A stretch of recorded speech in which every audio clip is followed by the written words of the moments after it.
Coucou à tous, bonne année, bonne santé, meilleurs vœux pour 2020. Donc je fais cette vidéo pour la nouvelle année, pas que, pour donner mes nouvelles aussi et pour parler de pas mal de changements qu'il y a eu ces derniers temps, entre décembre et janvier, décembre 2019, janvier 2020. Voilà. Donc première chose déjà, j'ai déménagé. J'ai déménagé en début décembre 2019.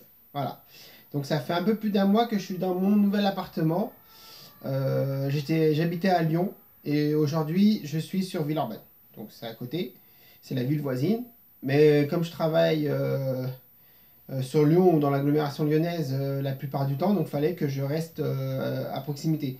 Et comme tous ceux qui me suivent, vous saviez que je n'avais plus d'appartement, je vivais chez quelqu'un. Alors là, on peut dire que c'est à peu près la même chose, sauf que je vis pas chez la personne, c'est une colocation.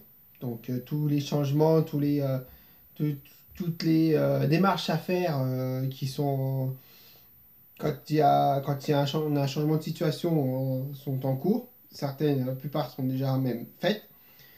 Donc du coup, je suis en colocation actuellement jusqu'à que un jour ou l'autre, je ne serai plus en colocation. Je serai tout seul, toute seule dans l'appartement. Donc c'est pas dans 1 ou 2 mois, ça sera dans plus, mais voilà quoi. Mais au moins, je peux dire que j'ai un appartement où je peux poser mes affaires, où je peux accueillir ma fille. Comme vous le voyez derrière moi, il y a un lit qui claque en bas, un lit en haut, voilà. Et du coup, ça me permettra d'accueillir ma fille. Tant que je serai en colocation, elle dormira dans la même chambre que moi. Et dès que je serai plus en colocation, j'aurai l'appartement pour moi, elle aura sa chambre et j'aurai la mienne. Voilà. Alors, cette information dite, c'est fait, c'est bon. On passe à autre chose. J'ai dit que je donnais mes nouvelles dans cette vidéo. Donc, du coup, pour moi, c'est un nouveau départ. Parce qu'en plus du déménagement, il y a eu un changement de statut dans mon boulot. Je suis toujours en intérim, mais je suis passé de intérimaire à CDI intérimaire. Le changement qu'il fait, c'est que c'est un CDI qu'on signe, comme n'importe quel autre CDI, et qui fait que je suis d'un côté prioritaire sur les missions dans le job où je travaillais déjà en intérim normal. Et du coup, le CDI intérimaire ne se signe pas comme ça aussi. C'est pas toutes les personnes qui sont en intérim qui peuvent signer un CDI intérimaire. Déjà, il faut déjà être un intérimaire qui travaille de manière régulière pour l'agence intérim pour laquelle on travaille. Je pense que si on travaille une semaine et demie dans le mois avec l'intérim et qu'on fait pareil avec d'autres intérims, euh, ils nous diront non. Parce qu'on sera plus une perte pour eux, parce que qui dit CDI dit un minimum net de salaire qu'ils doivent nous donner. Donc du coup, si on est un intérimaire qui leur apporte 500 euros dans le mois et qui nous donne 1200 euros de salaire minimum, donc du coup on sera à perte. Donc ils diront non avant de faire quelconque démarche. Moi, ça n'a pas été le cas. Ils savent que je travaille régulièrement, que je leur apporte. J'ai un apport bien plus élevé que justement ce minimum requis, 1200 euros, voilà, tous les mois. Donc, du coup, ça a été par rapport aux prestataires, parce que tous les prestataires qu'ils ont demandé afin de me mettre sur les plannings en priorité, j'avais déjà travaillé avec tous les prestataires. Donc il y a eu un oui collectif rapide, parce que j'ai su très rapidement que oui, c'est bon pour le CD intérimaire, on peut vous le faire, on peut vous changer votre statut. Et du coup, je pensais que ça allait être fait, ça allait être changé début janvier après les vacances, comme on m'avait annoncé à la base. Et ça a été fait pendant le mois de décembre. Donc j'ai commencé le mois de décembre 2019 en tant qu'intérimaire normal et je l'ai fini en tant que CDI intérimaire. Donc déjà, le statut, il a été changé à ce moment-là. Voilà. Donc du coup maintenant c'est le mois de janvier, on peut dire que le mois de janvier c'est le premier mois réel que j'attaque en tant que CDI intérimaire entièrement. Donc je vais pouvoir voir comment ça évolue dans le futur, dans les mois prochains. Je vous en reparlerai d'ici quelques temps. Je pense que je vais attendre bien 2 3 mois avant de vous en reparler. Donc je vais bien attendre avril-mai au moins quand je ferai une vidéo. J'essaierai de faire aussi une vidéo à ce moment-là. Et puis d'y mettre dans la vidéo, de faire un passage pour ça dans la vidéo. Voilà. Et donc voilà, c'est encore autre chose, un autre point qui a évolué. Autre chose que je voulais vous parler aussi, c'est bah, justement, vous pourrez voir dans l'année quelques petits changements que je ferai personnels. Enfin, voilà. La chose que je ne faisais plus depuis un moment, c'était de me raser les bras et les jambes. J'ai décidé d'arrêter de me raser et de passer à la, comment dire, la vitesse supérieure. C'est-à-dire que je me suis pas rasé, je me suis épilé. Je suis allé me faire épiler à Yves Rocher. C'est ma première épilation, je l'ai fait aux jambes et aux bras. Donc voilà, c'est tout blanc.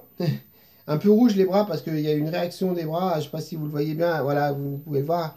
Caméra que les bras ça a été un truc de fou. La réaction que j'ai eue après de ma peau. Voilà. Et par contre aux jambes, j'ai tout blanc. J'ai pas eu cette réaction là. Voilà, aux jambes, j'ai pas aucune réaction. Blanc, pas de mauvaise réaction. Je voulais faire le torse, mais je l'ai pas fait. Parce que quand j'ai vu comment ça faisait déjà aux jambes et aux bras, première épilation et tout, comme je vous dis, j'ai douillé. J'ai pas un corps féminin, malheureusement pour moi. Autant de savoir à tous les hommes qui me regarderont et les personnes, les trans, femmes qui n'ont pas encore fait de transition, rien du tout, et qui ont un corps masculin, dites-vous bien que le corps féminin est plus résistant à la douleur, bah, résiste plus à la douleur que le corps masculin. Voilà, entre parenthèses, c'est les femmes qui accouchent, et apparemment, la douleur d'un accouchement ferait que si c'est un homme qui l'aurait, il mourrait direct. Donc son corps ne serait pas capable de supporter la douleur d'un accouchement. Voilà.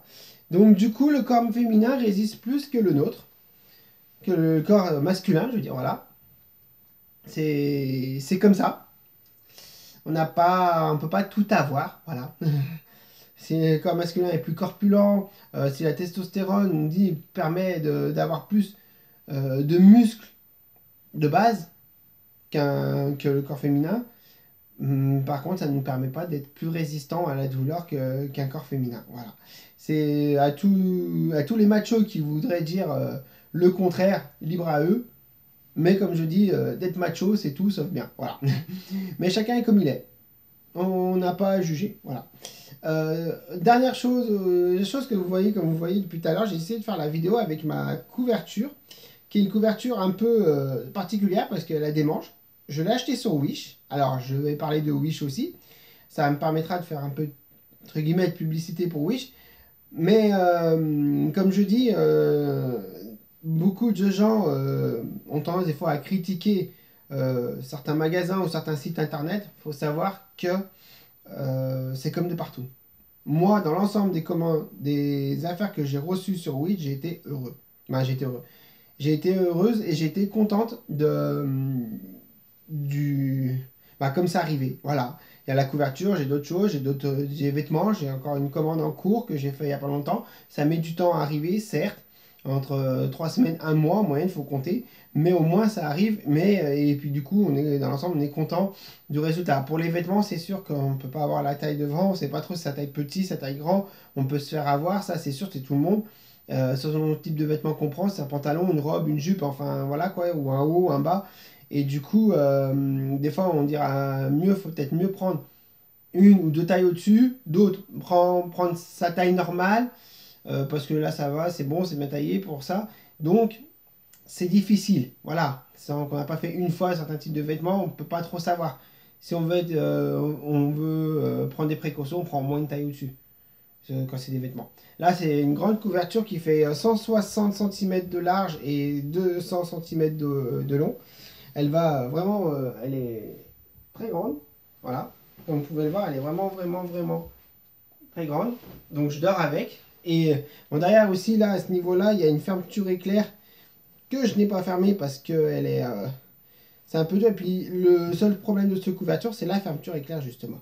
Elle est très facile à fermer, mais elle est aussi facile à ouvrir. Donc, même si on la ferme, elle peut s'ouvrir très vite. Et le problème, c'est ça. Il faut qu'il y ait quelqu'un pour nous la fermer, déjà, puisqu'elle se ferme de l'arrière. Je ne sais pas si je vais y arriver. Je vais essayer d'y arriver, voir si j'y arrive. J'ai peut-être une chance d'y arriver. Voilà, quoi. Mais, en tout cas, elle est très fragile. Du coup, elle se rouvre. Non, j'y arrive pas. C'est pas grave. Elle se rouvre très vite. Donc c'est bien parce que même avec la fermeture éclair, on peut s'enrouler dedans, on peut aller On peut la mettre, on peut s'en servir pour dormir si on veut. Si on a déjà tout ce qu'il faut, on peut s'en servir aussi. Ben, vu qu'on met les bras comme ça, on peut s'en servir pour regarder notre télé, voilà, pour regarder un film, pour tout. C'est sûr que c'est quand même pratique. Penser à faire des manches dans une couverture, c'est juste le problème de la fermeture éclair qui est trop légère, du coup qui tient pas quand on la ferme, elle peut se réouvrir facilement si on bouge un peu, tout, voilà quoi. Mais à part ça, la couverture, l'idée est très bonne. Voilà. Donc après, on peut faire mettre des boutons, on peut changer la fermeture éclair, faire mettre une fermeture éclair plus solide, enfin bref. Après, chacun est libre de faire ce qu'il veut. Coûter peut-être 20 et quelques euros sur Wish, même pas 30 euros, je l'ai acheté sur Wish, voilà. Donc j'en suis très contente. J'en ai acheté une à ma fille aussi, mais taille plus petite, parce que c'était pour ma fille. Et, et du coup, du coup, je trouve que ça fait bien et je trouve que c'est pratique aussi. Moi, je m'en sers pour dormir. Je trouve que c'est pratique pour dormir. Voilà, quoi. Donc, du coup, je pense que j'ai fait un peu le point sur tout. Surtout, donner mes nouvelles, souhaiter la bonne année à toutes les personnes qui me regardent. Et oui, l'épilation, comme je vous ai dit. L'épilation, je vais en refaire une dans un mois. Alors, je pense que, comme m'a dit la personne qui m'a épilé, ça me fera tellement un peu moins mal parce que déjà, j'aurais déjà épilé une fois. Deuxièmement, je n'aurais pas repassé au rasoir entre, ça c'est clair. Même si ça pousse un peu, je vais pas dire je vais raser un peu là, je retourne dans 15 jours me faire épiler. Non, je laisse comme c'est et je me ferai épiler. J'ai déjà pris mon rendez-vous, donc dans un mois, tous les mois, je me ferai épiler. Je douillerai tous les mois, mais je pense qu'à force, après, mon corps prendra l'habitude et je douillerai moins. Et ça ira plus vite aussi. Il y aura moins de poils à enlever, moins de tignasse, donc du coup, ça ira plus vite. Voilà. Donc du coup, pour moi, ça sera mieux. Après, pour le temps, je vais voir, peut-être acheter une crème épilatoire. Si vous avez, en commentaire, mettez-moi si vous avez des crèmes ou une manière de s'épiler le torse qui pourrait être bien et assez pratique pour moi et pas trop et assez rapide entre guillemets. Je suis preneur. Mes cheveux, comme vous voyez, je les laisse pousser. Je les laisserai pousser. Je vais aussi, quand je dis je vais les couper, quand je dis je vais couper, pour moi, là, je vais plus les égaliser. Faire en sorte de les égaliser, parce qu'ils commencent à être longs et ils ont chacun une distance différente. Donc faire égaliser un peu tout ça derrière. Et surtout bien couper autour des oreilles, là, couper très court autour des oreilles pour que ça fasse bien, que ça fasse plus propre. Pour ma barbe, quand je dis ma barbe, c'est. Je rase, là par contre, le visage, je rase tous les 3 jours en moyenne. J'ai la chance maintenant que ça pousse doucement. Donc le fait que ça pousse doucement, du coup, ça me permet de raser au moins tous les 3 jours. Voire même des fois, je rase 4 jours après. Sauf que au bout de 4 jours que j'ai pas rasé, quand j'ai commencé à avoir la barbe, c'est comme si ça faisait 2 jours à l'époque, au début que j'ai commencé à avoir des poils. Donc mes poils poussent moins vite. C'est pour ça que mes cheveux aussi poussent doucement. Et ce qui fait que pour mes poils, ça m'arrange. Parce que vu que je me suis fait épiler et que ça enlève plus de longueur de poils que quand on rase, déjà quand je rase, ça met du temps à repousser.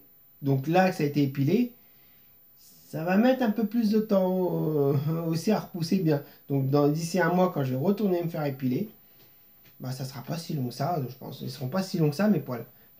Sachant que je suis né du sexe masculin, que je suis un homme de base, j'ai un corps masculin. Homme, non, je me décris pas comme homme, je peux pas me décrire comme un homme aussi au sens propre du terme parce que j'ai pas envie, c'est pas mon envie. Je ne me décris pas aussi comme une femme 100%, mais du genre féminin, plutôt du genre féminin. Et donc du coup, mais comme mon corps est né du sexe masculin, ça fait que j'ai les poils des hommes qui sont plus rigides ou même peut-être plus épais que les poils des femmes, qui sont aussi plus sombres de manière générale.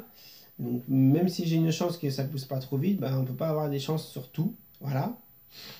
Donc, je vous en dirai plus ou je ferai une vidéo peut-être à thème la prochaine fois, je verrai.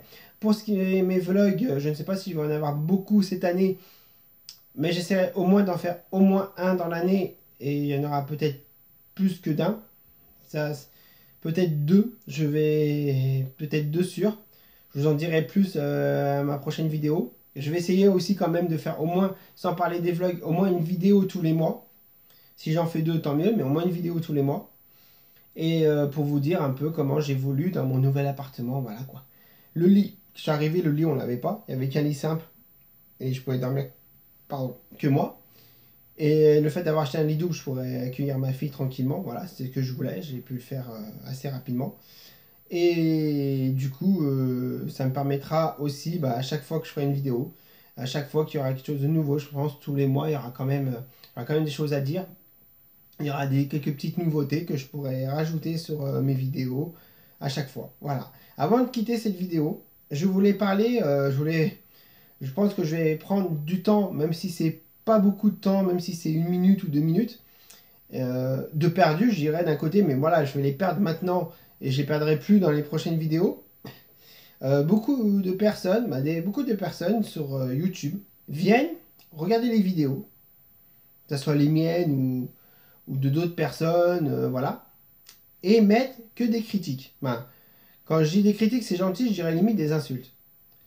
Sachant que ces gens-là, je demande, j'ai vu peu de personnes qui me suivent régulièrement, de mes abonnés ou qui m'écrivent souvent des commentaires en dessous de mes vidéos, des jolis, des commentaires qui sont agréables.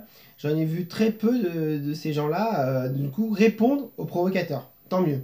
Parce que je ne demande pas aux gens de répondre à ces provocateurs. Parce que c'est, comme on dit aujourd'hui, beaucoup de personnes, on y voit plus aujourd'hui par rapport à Internet, mais je pense qu'il y en avait autant quand j'étais gamin, et puis même avant que je sois né, il y en avait autant qu'aujourd'hui. Beaucoup de personnes sont frustrées de ne pas avoir leur cadre de gloire. Beaucoup de personnes pensent que parce qu'on fait on a une page YouTube, et ben on veut notre cadre de gloire et qu'on sera célèbre. Non, je connais pas tous les youtubeurs français, je parle pas des autres déjà voilà, les étrangers c'est encore pire, mais je connais pas tous les youtubeurs et youtubeuses français, et je ne cherche pas un cadre de gloire, je fais ces vidéos déjà pour moi. Les personnes qui veulent me suivre, je les remercie, et voilà quoi, ça me fait très plaisir. Par contre, les haineux, c'est ceux qui veulent un cadre de gloire. Et ils écrivent de partout. Ils écrivent sur plusieurs chaînes pour qu'on leur donne ce cadre de gloire. En fait, qu'on leur donne de l'intérêt, qu'on leur donne de l'intérêt à chaque fois qu'ils écrivent un commentaire. Et dès qu'ils écrivent quelque chose vraiment de méchant, et que quelqu'un répond dessous en s'énervant, je veux dire, en rentrant dans leur jeu, mais dans leur jeu comme ils le souhaitent, ils sont contents, ils se disent oh ouais, j'ai mon cadre de gloire, je suis content, il y a quelqu'un qui m'a répondu, allez, je vais continuer. Donc, en les humiliant, c'est-à-dire les humilier, d'un côté, c'est pas répondre. Et ils vont toujours savoir, attends, lui il m'a pas répondu, on m'a pas répondu là, mais c'est quand qu'on me répond. Donc ils vont insister, ils vont essayer d'insister. Il y a une autre vidéo, allez, je vais refaire. Il y a une autre vidéo aussi, la personne, allez, je vais aussi. On s'en fout. Dès qu'ils vont voir une autre chaîne qu'on va leur répondre, là ils vont plus insister là, parce que on va leur donner leur cadre de gloire. C'est ça qu'ils attendent. Ils jouent la facilité. Ils savent pas. Ils n'ont pas pu percer dans un sport parce qu'ils sont nuls. La musique, ils chantent aussi bien que moi, donc c'est même pas la peine. L'écriture, aujourd'hui, il n'y a pas beaucoup d'écrivains qui sont hyper célèbres. Voilà, donc il y a beaucoup de choses où ils auraient pu passer. Acteur, c'est même pas la peine, ils savent aussi bien faire acteur que moi, donc du coup, c'est pas la peine. Il y a toutes les choses, toutes les boulots qui sont mis en lumière, où les personnes, quand ils percent et qu'ils sont forts, on les met en lumière. Ils ne savent pas y faire, et du coup, ils ont envie d'avoir leur gloire comme les gens qui savent faire toutes les différentes choses que j'ai parlé, tous les différents boulots ou sport, voilà, dans tout ça. Ils veulent, comme ceux qui sont connus dans les différents trucs que j'ai parlé, donc dans les métiers, comme on dit, où ils sont médiatisés, et comme ils n'ont aucun talent dans tous ces métiers-là, ils veulent être médiatisés, ils cherchent par tous les moyens d'être médiatisés. Ils ont l'intelligence, d'accord, d'un côté, de ne pas, pour être médiatisés, de commettre des meurtres ou des crimes, des trucs comme ça, ou des viols, voilà, quoi, parce que ils veulent être connus, mais pas comme quelques-uns dans ce sens-là, voilà. Donc, aujourd'hui, ce qui est très simple à faire, ce qui a toujours été simple, c'est critiquer. Donc, ils croient que en critiquant, ils ont leur cadre de gloire. Sauf que On est tous pareils, on connaît tous des gens autour de nous qui le font et qui sont soit de notre famille, soit un ami ou proche d'une personne de notre famille assez proche, voilà quoi. Donc, et que ça nous gonfle. Et ben, si ils pensent, il y en a certains, ils pensent avoir l'heure de gloire et après passer à la télé parce qu'ils ont critiqué tout le monde. Voilà. Sauf qu'il y en a tellement de gens qui le font, il y en a énormément. Et j'en connais personne qui ont été, malheureusement pour eux, qui sont passés à la télé par rapport à ça.